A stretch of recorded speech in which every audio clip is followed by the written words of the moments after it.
다음 소식입니다.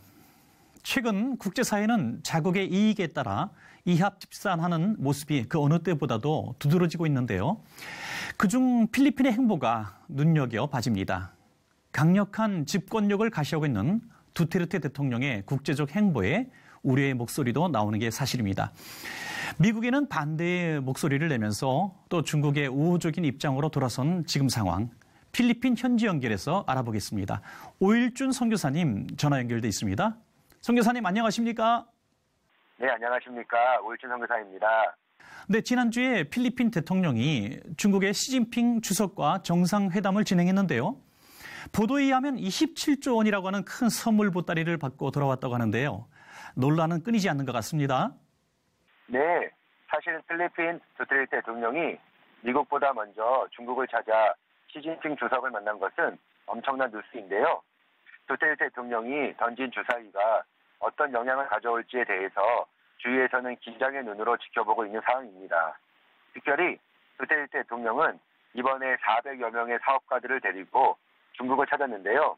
더 이상 이렇게 살 수 없다는 마음을 가지고 필리핀이 예전에 누렸던 아시아 경제 대국의 모습을 되찾는 방법으로 현재 전 세계의 시장 경제를 주도하고 있는 중국의 도움을 요청하러 간 것 같습니다. 사실 필리핀은 지금까지 친미 성향을 가진 국가가 아니었습니까? 남중국해 문제도 아직 해결되지 않은 상황인데 필리핀이 미국과 거리를 두고 있는 이유 어떻게 해석할 수 있을까요? 네, 이 부분이 참 어려운 부분인 듯 합니다.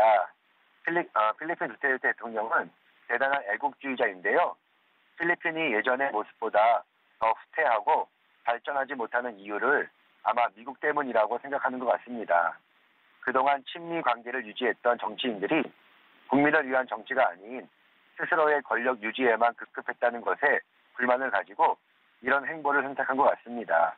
사실 이쯤 되면 미국의 입장이 무척 난처해졌을 거라 생각할 수 있는데요. 미국 입장에서는 필리핀을 포기하고는 아시아 태평양 지역을 견제할 힘이 없어지기 때문에 이젠 오히려 필리핀의 입장에서 조율이 되어지는 정치 행보가 되어지지 않을까 예상해 볼 수 있는 것 같습니다. 그나저나 필리핀 내에서는 90%를 넘나드는 가히 놀라운 지지율을 보이고 있는데요.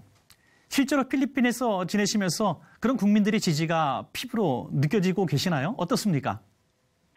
네, 어느 나라에서도 경험할 수 없는 대통령에 대한 절대적인 지지가 현재 필리핀의 모습인데요. 필리핀 국민의 90% 가까이 대통령을 지지한다는 말은 기존의 소수의 권력층을 제외한 모든 국민이 대통령을 지지한다는 의미이기도 합니다. 두테르테 대통령이 얼마 전 예수님을 영접하고 세례를 받은 일들이 공개되면서 독실한 기독교인으로 살아가려 노력하고 있다는 뉴스들이 나오고 있는데요.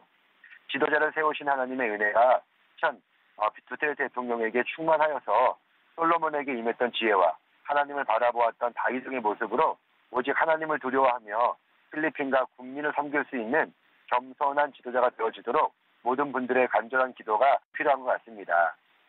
네, 그동안 범죄와의 전쟁으로 많은 사람들을 처형하는 등 종교계의 우려를 낳기도 했었는데요. 국내외의 필리핀 행보가 이제는 정말 평화를 만들어내는 발걸음이 되기를 바라겠습니다. 선교사님, 오늘 말씀 감사합니다. 네, 감사합니다.